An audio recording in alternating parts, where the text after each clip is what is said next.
afternoon, and thanks for joining us for Fax Friday's Lunch and Learn TUG Connects 365 programming. As you settle in and get ready for the start of today's webinar, let me give a brief introduction to TUG, the usergroup.org for both our current members and those of you who represent organizations that have not yet joined our online community of Infor distribution software users.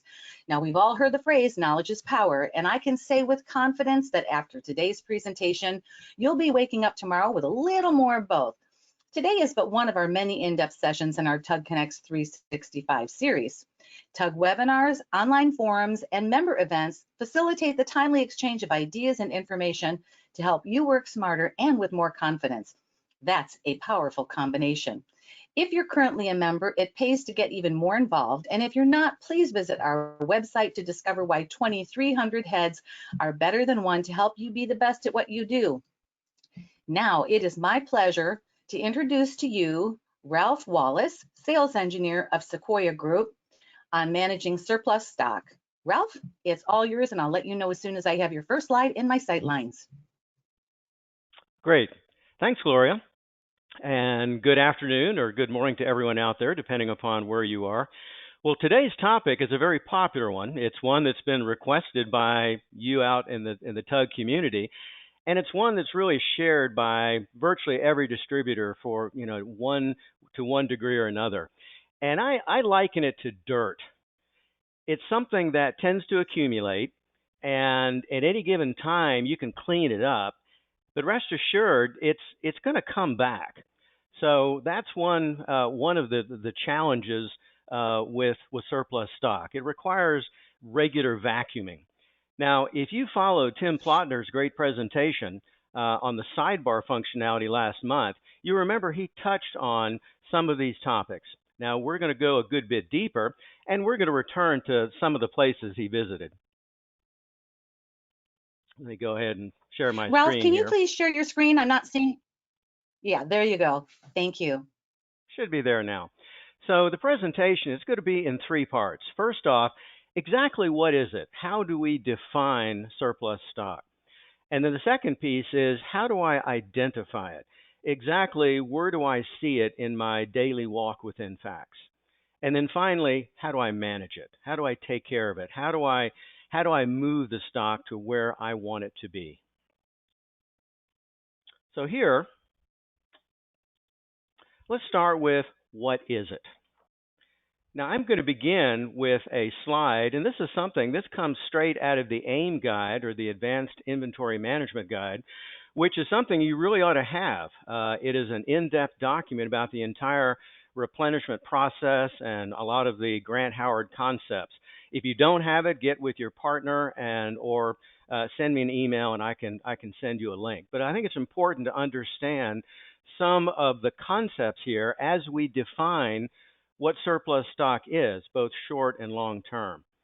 So if we begin at the bottom, so we start with the notion of safety stock. And safety stock is that pad. We don't want to get down to zero. And it's usually expressed, first off, looking at ADU, or average daily usage. And you'll find we use ADU in a lot of the calculations throughout the system. So there it's typically a number of days. So you establish, I'd like to have 3 days of safety stock, or 4, or alternate could be a % of lead time. So whichever makes the most sense for you. Then we look at order point. Now order point, a different time base, we're now looking at lead time. So lead time either from your vendor or from another warehouse in the case of a transfer. Here again, we're looking at ADU. So how much, what would we use over that particular period of time? So that is our low threshold. Then we start looking at line point.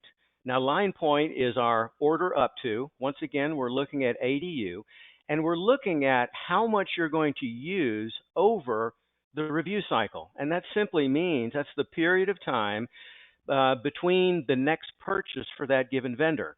So that could be every week, it could be every 14 days, whatever the particular interval it is. Now, one thing about line point is that when you make a purchase, we don't wait till everything gets down to order point. Anything within line point is subject to be included on a purchase order. So, for example, you might see a certain items may be at the very low tide where they're very close to order point, whereas other items may be much closer to line point. Now, then we look at the notion of answering how many. What is the order quantity? And a very popular answer is EOQ, or economic order quantity. And you'll notice I've got here's the formula over at the top right, and it is a kind of a complex formula.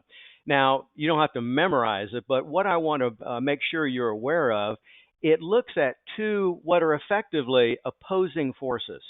One of them is the cost of the replenishment cycle, and we call that R cost, and then the other is the cost of carrying inventory, or K cost.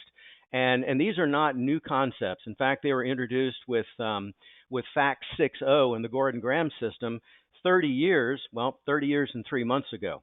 So these concepts pretty much are the same. Also, some people say, well, EOQ is a new thing, isn't it? Well, no, it isn't. It's actually, there was an economist back in 1913, a man named Ford Harris, who came up with it. So it's every bit as valid today as it was back then. Now, what can happen, though, is when we look at EOQ and we determine what is that optimum amount to minimize those two costs, is that it might bump us above the line point, and that is known as short-term surplus. So it's not something to be of concern. It's no more than a particular review cycle, and it's something that the system itself is creating. So that is not a concern in terms of what would be your short-term surplus. Now, the main focus today is going to be on long-term surplus. So what is the definition for that? Well, like short-term, we're going to begin with the concept of line point. And what we're going to do is we're going to look at the average daily usage across a defined period of time. And that's a parameter you can set. So, and we'll spend in a couple of minutes, we'll go over and I'll show you where those parameters are set. Now, EOQ sometimes can have challenges in itself. I remember a situation, I was working with a distributor and I was trying to encourage him to use the system. And I said, all right, so for items where the system is recommending different parameters than what you would do, let's discuss them. Let's see why that is. Well, Bruce found a situation, and it happened to be washers. So these were very inexpensive parts. And what the system was recommending was, if memory serves, was about a 3-month supply. And lead time on this item was only about 7 days. And he normally would purchase about a 1-month supply. So he asked the question, why are we buying so many? So what I did said, all right, so Bruce, let's do the math. So what we did was we added the R cost, the replenishment cost cycle, and the carrying cost. Now, in his case, there were 12 of those, or 12 times we're going to create a PO, versus only 4 for what the system was going to do. On the other hand, with the system, we're going to have a little bit more inventory to carry, so we did the math there. The result was the cost of the replenishment cycle, it just buried the overall notion in carrying costs. So he understood that for some items, EOQ may give you a number that seems too large, but typically it would be for items of very low cost. Now, the other situation that can occur as well. I have a customer in California. Now, they, excuse me, their warehouses are fairly small. They're not stacked to the ceiling where there's overstock in the air and in the back. They're essentially stores. They're an irrigation distributor, and the parts that were in question had to be, they were PVC fittings. So these also were relatively inexpensive parts. And the challenge there was they didn't have room to stock it. So EOQ was increasing the number to something they simply couldn't fit in their limited area. Well, there's a fence that we can build around that as well. So when we start getting into the parameters, I'll show you how we can control the definition of long-term surplus and also how we can affect the behavior of EOQ, both in terms of establishing your R and K cost as well as building a fence around it. Now, another question I've had is that if we look back in the old days, we look at Gordon Graham, there was a concept called dead stock. Now, is long-term surplus the same as dead stock? And the answer is no. They're really calculated differently. They're related. Dead stock has to do with having any on-hand quantity where the usage has been zero for a year, for a period of a year. Now, the common definition or duration of long-term surplus is a year, but you could still have a high-moving item that where you could have long-term surplus. So I know maybe sometime distributor, when they're trying to fill a truck, they're trying to meet that goal to get the free freight. Sometimes they might throw a fast-moving item on the order to be able to do that, and that's really not a good way to do it. That's one way to create a surplus situation. So and one more thing too, we might well deliberately create long-term surplus. I know for the past 6 months here in my household, I've maintained that for toilet tissue, since that's been something we've been kind of difficult to get. So let me switch over to facts here, and let's take a look at where these are. Now, the replenishment file maintenance is found on the inventory control file maintenance menu. So here it is. Well, we call it RPM. Now, I could create a presentation just on RPM. This is a screen that hopefully you're very familiar with. It is where all of the adjusters and fences and parameters, the very heart and soul of the system, lie. Now, today we're simply going to look at the effect of EOQ and surplus stock. So here I'm going to scroll down. I passed it. There we go. So you notice there are a couple of adjusters here, or there's some controls here for EOQ. They also are for both seasonal and non-seasonal, and whether it's a transfer or a purchase. So we'll just go into, say, non-seasonal, where we're buying it from a vendor.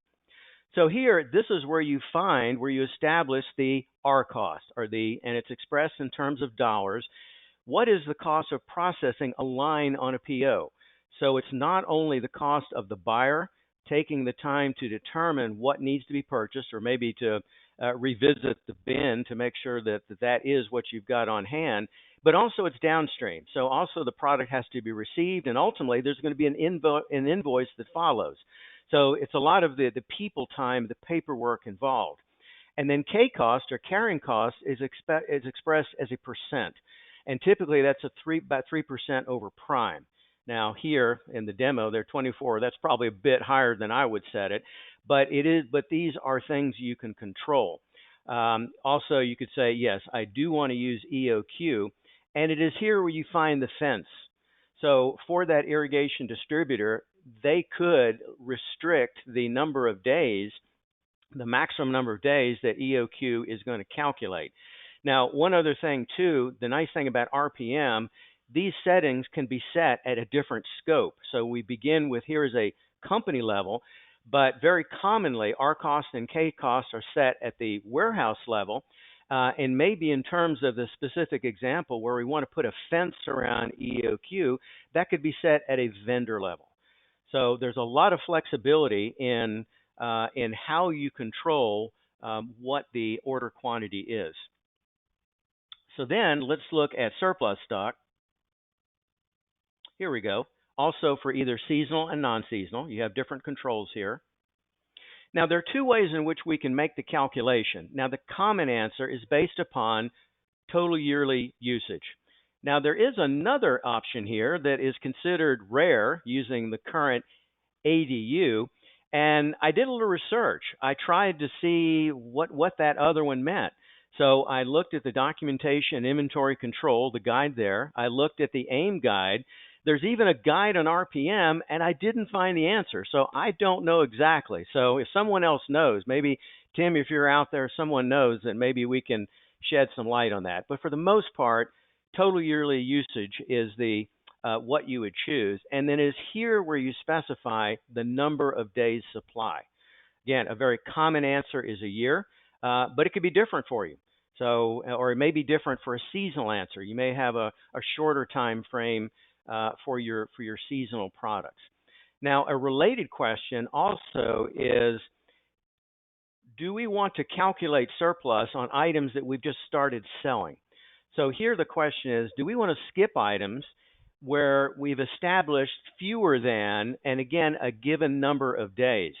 And typically they are the same. So what we're saying here is if we're going to base the question of surplus on a year's worth of activity, well, we really need to have the item for at least a year in order to make that determination. So here, this is the way you're able to control what that exact definition is of your long-term surplus. So in short, it's stuff we don't want. We need to identify it, and we need to take action. So here, Gloria, maybe this might be a good time to go ahead and to launch our first poll question. So I see here now the poll is open, and then if you'll respond as you will. So here I'm going to switch back.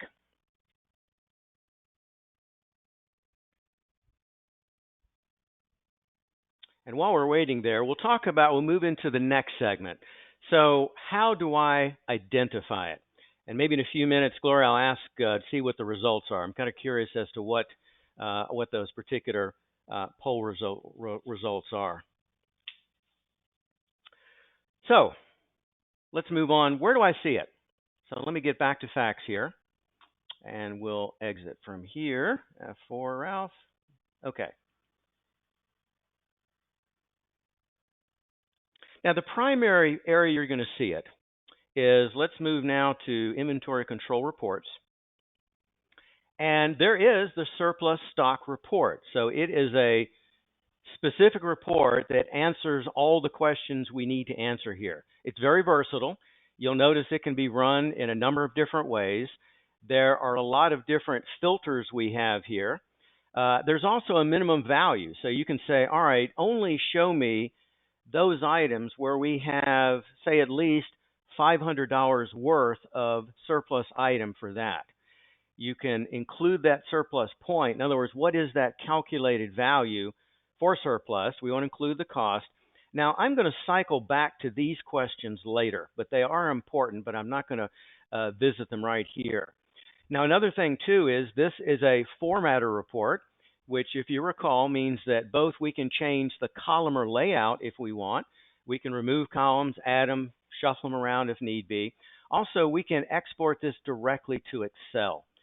So here I can say what I'd like to do is send this to Excel. Now there are two different versions. I'm going to choose the outline version, and then we can go ahead and launch the report here. Whoops. Okay. So with this report, and let me make it a little bit easier to see here.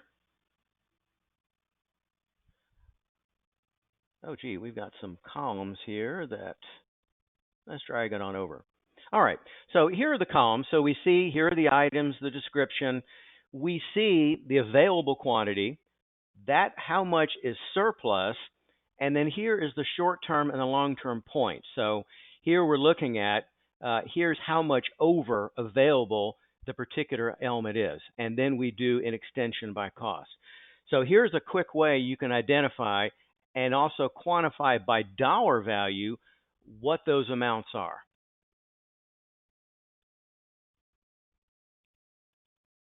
So Gloria, maybe this is the time so would you share those poll results with me?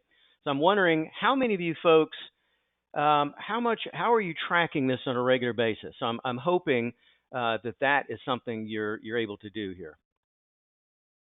Ralph, are you able to see the quick poll results I've just pulled up on your screen? I don't see those here. Maybe if I click. No worries, no worries. I'll share with you the poll results with regard to the company tracking the amount of supplies of stock every month. 71% of those online said they do not track that with their company. 29% said yes, they do. Okay. Well, it sounds like we have a little suggestions for improvement. And I'm going to, when I do kind of my managing and wrap up, I'm going to go into more detail about that. So surplus stock report is the primary report, but there's some others. One of them is stock status. So here's a report you're running every month. And, this is, again, answers, it values what you've got there by warehouse. But also there is now the ability to say, what is the amount of either long or short-term surplus, as well as you can do both. Now, this is something I would recommend you run, put it in a job stream, run it every month. And that's one thing we need to keep aware of, just how much we've got. And again, I'm going to kind of wrap up on more detail there. But here is another report that gives you exposure to it. Now, there's one more, and this one actually surprised me. If we move over to sales order reporting and we go into order status, we find that now has a question: do you want to show surplus, short, long, or both, on open orders?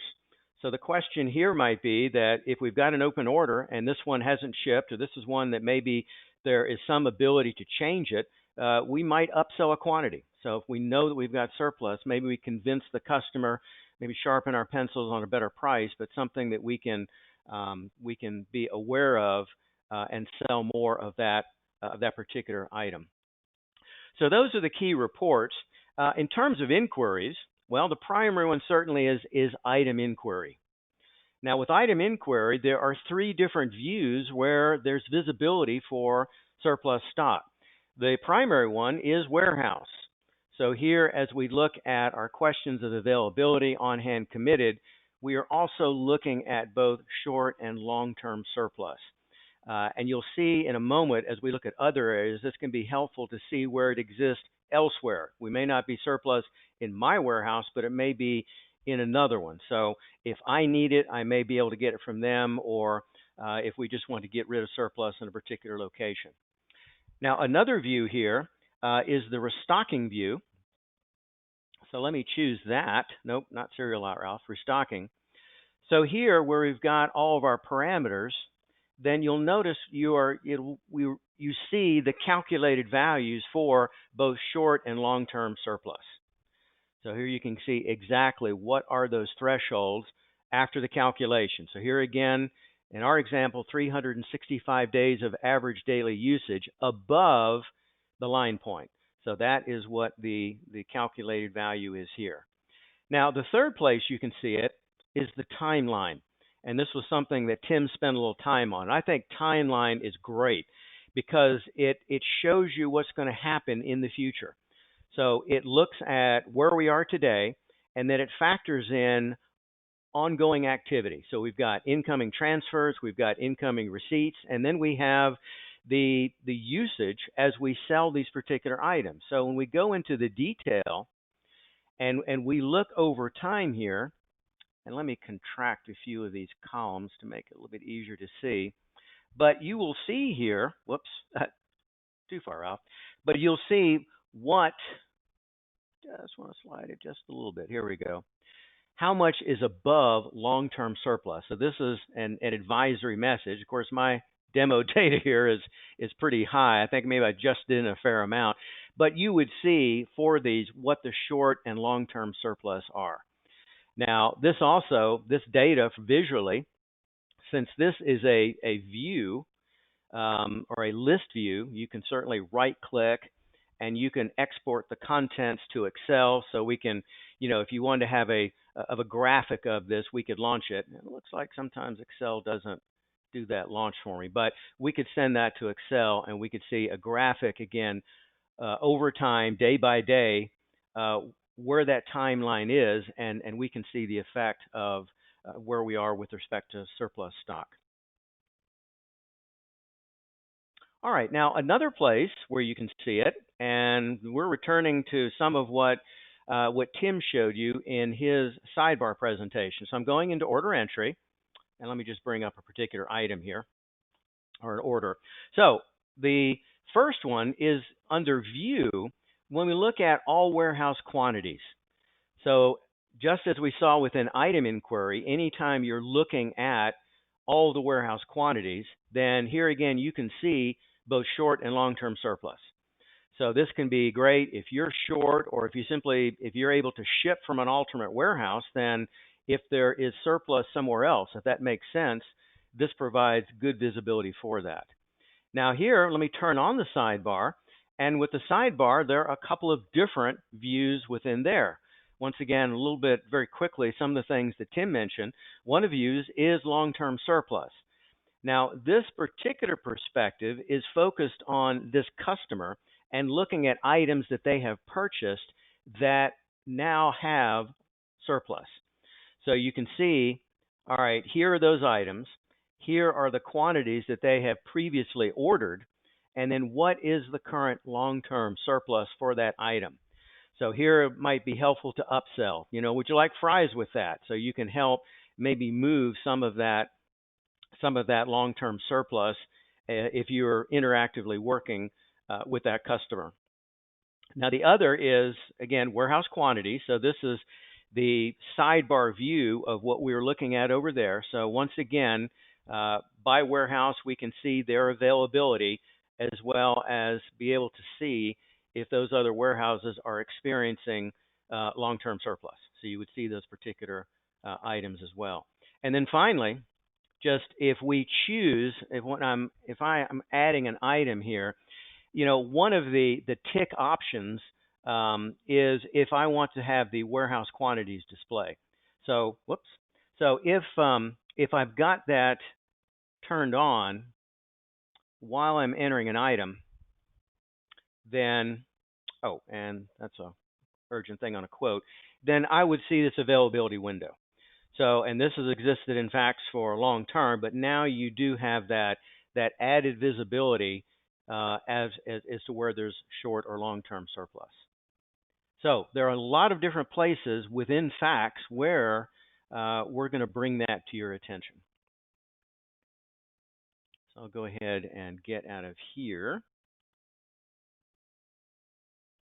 And let me mention too, long-term surplus, this additional handling I'm showing you was introduced at version 9.2. So, you know, a lot of the whole advanced inventory started with 7.8 and the buyer's control center, but with each successive or each release after that, more has been added to the system. It's kind of like an elephant. You can't eat it in one bite. So the development team has been adding content since then. Now there's been one more thing that's been added and this was added at 9.3, and that's a new alert.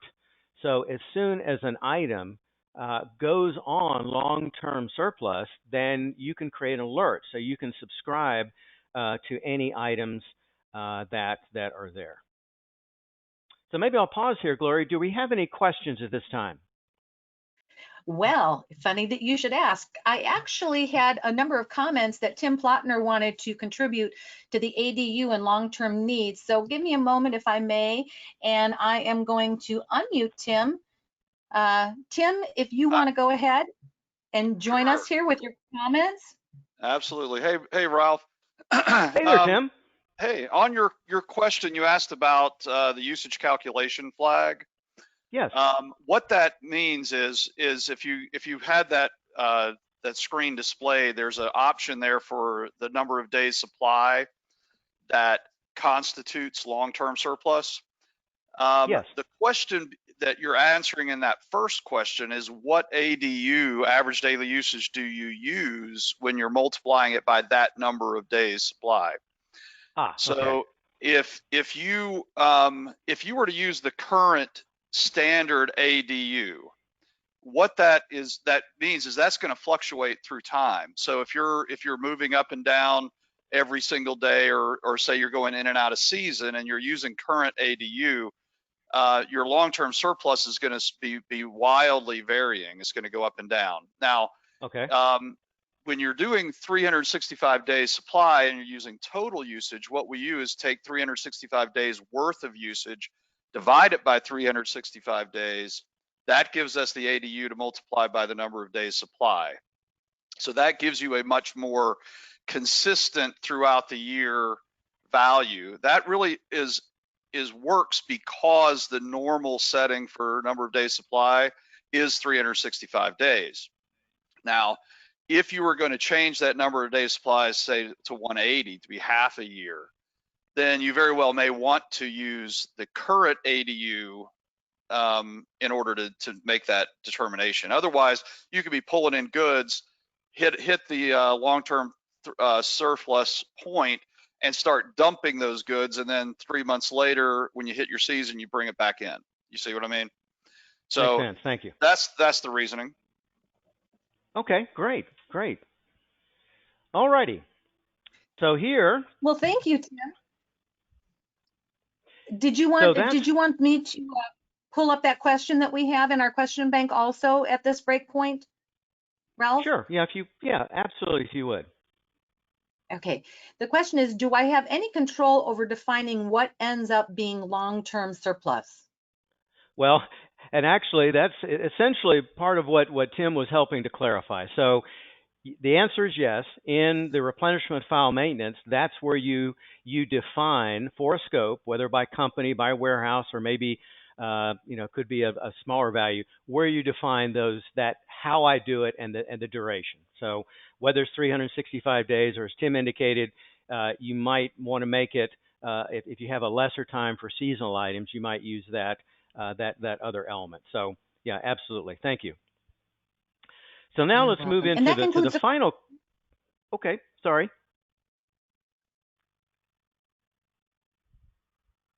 Okay, so now let's move into the final phase here. Is so how do I manage it? What can I do with it? And as I mentioned before, this really should be an ongoing awareness. This should be something that is incorporated in your regular purchasing process. So it's not only the notion of proactively ordering what I need to, but it's also managing what I have too much of. Um, and as I mentioned, one of the things that sometimes distributors will do when they're filling out an order, they might just throw a fast-moving item on it. Now, a much better way to do it, and one of the other features I like about the Buyer's Control Center, let me mention this. So we'll go in for procurement, and we'll just choose particular vendor here, is as you look at a given time and you're looking to see where you are in terms of your goal here. So here we're only at 80% of our target. Then the question is, how do I fill it out? How do I do more items? Well, you can always add items, but the better thing to do is let the system figure out what is about to be included on the list. So if we think about it, going back to the original graphic, there are items that may not yet be at order point, but they might be tomorrow, next week, 10 days from now, as well as the quantities of items that you need might go up. So what you're able to do is this adjusted review cycle. So here, we normally it's within 30 days, but I can do a what if. What if I cast the net out further? So if I were doing this, say, 5 days from now, what would the answer be? Well, now I've moved it from 80% to 87%, and I think it found a new item. So this is really a better way to fill items, because it will then keep items within their cycles, and it'll find those that are they're about ready that you can do. So we think about it, broadly speaking, there are 4 different things you can do with surplus stock. The first thing is move it. So there, again, with this notion of replenishing one warehouse, their particular surplus to another. So we've seen in different areas where you've got multiple warehouses where you can see where one warehouse may not have surplus, but another may. So maybe the best thing to do is simply move it from one place to another, certainly without the one that needs it having to buy it instead. The next one is to return it. Now, returns, that's a whole other conversation here, and a couple of human elements here. With respect to returns, and maybe here, Gloria, this would be a good time. Would you go ahead and release that second poll question, because it relates here? With returns, it's not something you want to call your vendor and say, hey, I've got a truckload of stuff I want to send back. What you want to do is combine a return with a purchase. Make it a net sale. So while you're buying things that you need, if you've got surplus, if it is something that it does make sense to send back, then include that with one of your purchase orders. That will work a lot better with respect to your vendors than trying to just send a whole bunch of stuff back. So that, just in terms of how you do that, is a lot better. Now also, and maybe I should have stayed here, within the buyer's control, and I think this was added at 9.2, there is an additional component here. So let me go back into one of these items here, there is visibility. And if I scroll here to the right, there's visibility where surplus exists elsewhere. So here in particular, this is saying I need to buy some. What this is telling me, and if I drill into it, it'll tell me where surplus is found elsewhere. So the notion here, don't buy it. Let me just move it from that particular place where we've already got it. Now there's another piece where you'll see it in the purchase order entry suite. So if we go into, well, not into period, Ralph here, but if we go to,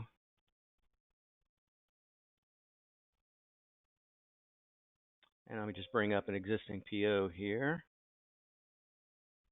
Okay, well, and to kind of close the loop on what Tim had talked about, also the sidebar with the same warehouse and surplus views are available here.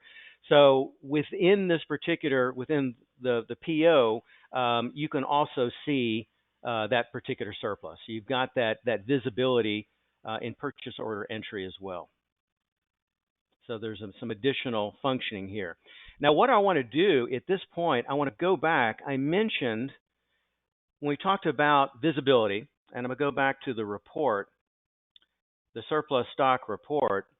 As we run this, to help answer the next question, what are we going to do with it? You can choose to see to whom you sold it and where I bought it. So here, when we have the question, if I want to return it, then from which vendors have I purchased it? So that's one thing that can help us. And then also to what customers I've sold it. So let me run this very quickly. So here, and this gives you a summary presentation. All right, so let me make this and where we can actually see it. So let me make it a bit bigger. Okay. So you get a list. Here are the customers who have ordered it in the past. Now, it doesn't answer the questions of when or how many or how much they paid for it. So one tool that you've always had that is helpful in helping to answer that question is sales analysis. So if we can't move it, we can't return it, maybe we can sell it. So the first thing is who has purchased it before. So within sales analysis, and I've had people say, well, Ralph, what's the difference between customer item and item customer? That's the same report, isn't it? Well, no, it isn't. Customer item, you provide a customer, we're going to tell you what they bought. In this case, we want item customer. So what you would do there is select that particular item, the surplus stock item, and then you would see who had purchased it and what quantity. So then this is something that maybe you can spiff. You can have a promotion. Yeah, you might create an urgent note, let salespeople know.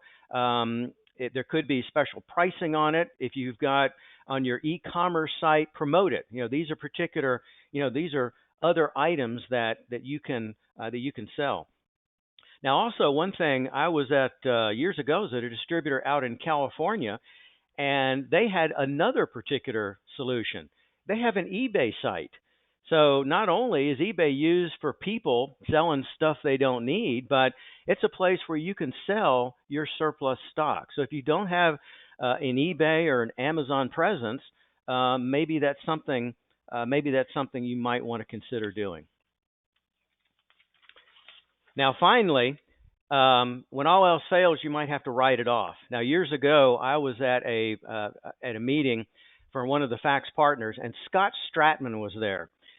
He's also a voice or in the distribution world. In fact, he took over Gordon Graham's his particular business, and his topic was, what if dead stock stunk? That's a mouthful. Say that 3 times very quickly.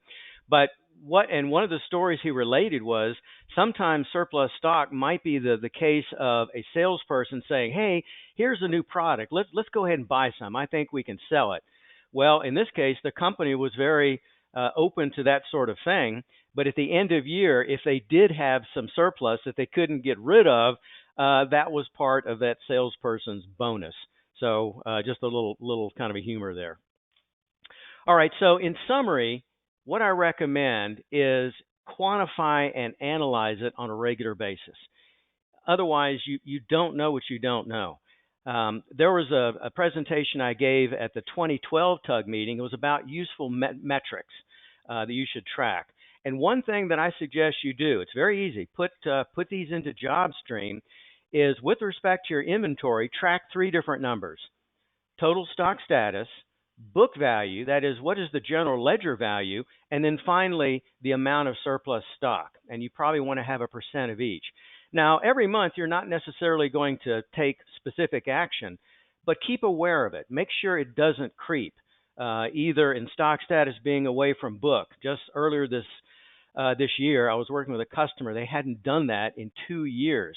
And they had, the difference was $500,000 that they had effectively went into cost of goods. It came out of their profit. But similarly, know what your surplus stock is and be aware of that. If you're not managing, or if you haven't been actively managing it, then it can be a metric to help measure how well you're doing. So just keep those 3 columns and keep a watchful eye on what you've got, because sometimes the data will speak to you in ways that you never imagined. And then one more piece of homework. Oh, memorize the EOQ formula. Just kidding. No, you don't have to do that. But remember again, EOQ balances those 2 opposing forces: cost of the replenishment cycle, and then also the cost of carrying stock. Okay, with that, that's the end of my presentation. So Gloria, I'm going to turn it back over to you. Well, thank you, Ralph. I'm going to join you here on camera. One of the things I wanted to let you know is I'm going to share the results of that last full question so everyone can see. 59% of the respondents who are online with us this afternoon shared that yes, they do regularly return goods. It's a 50-50 split, and no, the other 50% says they do not return their goods. Okay. Great. And well, thank you for. I was going to say, I'm going to take the screen back, and we're going to go through the last question that I have posed, unless something else populates. So the final question that I have for you is having short-term surplus a concern? Well, the short answer is no, because as we looked at in the beginning, the system itself can create it. So EOQ can bump you slight over that particular line point. So it's something that we observe and we can quantify it, but usually that is not a point of concern. Clearly, the focus should be on your long-term stock, which is typically, again, that which you have for more than a year over your particular line point. So again, great question. So are there any other questions there that's you might have? Yes. Have you heard of any distributors having a skin in the game calculation for salespersons or customers' surplus stock? That's a great question. So short answer is no, but it's something that I think needs to be developed. So as I mentioned, surplus stock is really something that there should be company awareness. This is not something that only the buyers should be aware of, and especially as we look to managing it, as we move it and get rid of it, we need to engage our salespeople. So I mentioned SPIF. Maybe again there could be some, that the company can to minimize that particular expense is share some of that benefit with their salespeople. So I don't know of any specifics there, but that if anyone can who's maybe can post something on the TUG board there, that'd probably be a great thing that others could share. But I don't know it in particular, but it'd certainly be a good idea. Sherry, who posted that original question, Ralph, suggested maybe the possibility of leveraging an administrative fee. Well, okay, and that's a great suggestion there. So here again, it's a balance of the fact that you're stuck with a surplus stock. It costs you money to keep it there. It's taking up space. There's value in getting rid of it. So again, encourage others to help you with doing that, or even metrics and managing a buyer. I mean, they are the manager of the vault. The vault is your warehouse. So programs for helping to promote or to give the buyers themselves also some skin in the game in terms of how well they manage all those quantities, both proactively buying, getting what needs to be purchased, but also keeping a watchful eye and coming up with a regular system of identifying and taking action on that surplus stock. Agree. Well, that concludes the questions that have populated this afternoon, Ralph. Number one, I'd like to thank everyone who is online joining us today. As Ralph, always, thank you for your expertise in sharing with our fax users. And we'd like to invite those of you who are members of TUG to continue this discussion in the fax forum on our members only access portal. And for those of you who are not yet members, please visit www.theusergroup.org. And again, thanks for joining us today. And as they say in Hollywood, that's a wrap. Good day.